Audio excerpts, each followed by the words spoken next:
টিপটপ দেখিলে আহো বুলি নকবা মাজনী মোৰ মনৰে ভিতৰত ঐ কাৰেনো ছবিটি সৰু ভনী থাকে পকা ধাননি। শিক্ষাৰ অৰ্থ কেৱল কিতাপেই নহয়। চিনামৰাৰ এই বিদ্যালয় শিকাইছে জীৱনৰ পাঠ। যোৰহাট জিলাৰ চিনামৰা জাতীয় বিদ্যালয়ত দেখা গৈছে এটা ব্যতিক্ৰমী ছবি।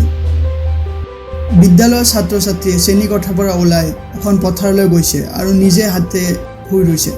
এই বিদ্যালয়ত কেৱল কিতাপ পঢ়াই নহয়, জীৱনৰ সৈতে জড়িত ব্যৱহাৰিক শিক্ষাও দিয়া হয়। বহু শিক্ষাৰ্থী ঘৰত খেতি নাথাকিলেও স্কুলখনে তেওঁলোকক মাটি আৰু কৃষিৰ লগত চিনাকি কৰাইছে। শিক্ষক শিক্ষয়িত্ৰীসকলে নিজে নামি ছাত্ৰ ছাত্ৰীৰ সৈতে কাম কৰি ভূই ৰোৱাৰ প্ৰক্ৰিয়া দেখুৱাইছে। পথাৰৰ গুৰু শিষ্য একেলগে গাইছে বিহুৰ গান। বিদ্যালয়খনৰ অধ্যক্ষ দিব্যজ্যোতি শৰ্মাই কয়, 2002 চনৰ পৰা স্কুলখনে ছাত্ৰ ছাত্ৰীৰ বাবে এই ব্যৱহাৰিক শিক্ষাৰ ব্যৱস্থা কৰি আহিছে। নতুন ৰাষ্ট্ৰীয় শিক্ষা নীতিতো ব্যৱহাৰিক শিক্ষাৰ ওপৰত গুৰুত্ব দিয়া হৈছে আৰু চিনামৰা জাতীয় বিদ্যালয়ে এই ধাৰাটো বহু আগতেই আৰম্ভ কৰিছে। আন বিদ্যালয়েও শিকিব লাগে চিনামৰাৰ পৰা। কিতাপৰ বাহিৰতো শিক্ষা আছে, জীৱনৰ বাবে প্ৰয়োজনীয় শিক্ষা।